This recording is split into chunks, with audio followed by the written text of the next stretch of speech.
Je vous fais la recette vraiment incroyable des bagels avec très peu d'ingrédients. Aujourd'hui, on va suivre la recette vraiment incroyable des bagels avec très peu d'ingrédients. Donc là, je mets 2 yaourts à la grecque. Donc là, on vient mettre 2 yaourts à la grecque. Ensuite, j'ajoute 4 pots de farine. Ensuite, on ajoute 4 pots de farine. Je suis totalement fan de l'idée d'utiliser le pot pour mesurer la quantité de farine. Une cuillère de levure chimique et une cuillère de sel. Étant chef cuisinier depuis maintenant 47 ans, je décrète qu'une cuillère de levure chimique correspond à un paquet entier. Si vous n'êtes pas d'accord, c'est pareil. On mélange tout. Je note que c'est beaucoup plus difficile de mélanger ça dans la vraie vie que dans sa vidéo. Un point en moins pour cette recette mensongère. On met ça sur un plan de travail fariné et on malaxe bien. Toute cette poudre blanche, ça me rappelle mes années à Wall Street avec mon vieil ami Jordan Belfort. Que de nostalgie dans cette vidéo. On n'hésite pas à rajouter un peu de farine jusqu'à ce que ça colle plus. Encore une fois, c'est très difficile de mélanger la pâte, mais je tiens à m'excuser pour mon commentaire désobligeant contre la recette précédemment. La recette n'est pas mensongère, je suis simplement nul. Une fois qu'on a une belle boule, on la divise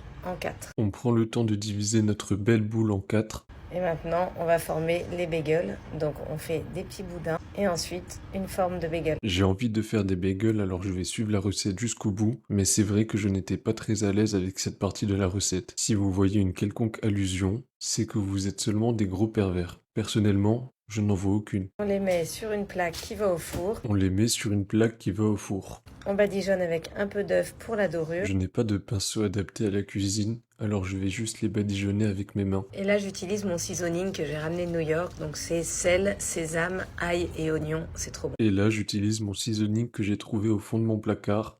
Alors c'est absolument tout ce que j'ai pu trouver et c'est vraiment trop bon. Après 20 minutes au four à 190, ça donne ça. Après 20 minutes au four à 190, ça donne ça. Et je valide la recette. C'était bien moelleux et bien croustillant à la fois. C'était vraiment très bon.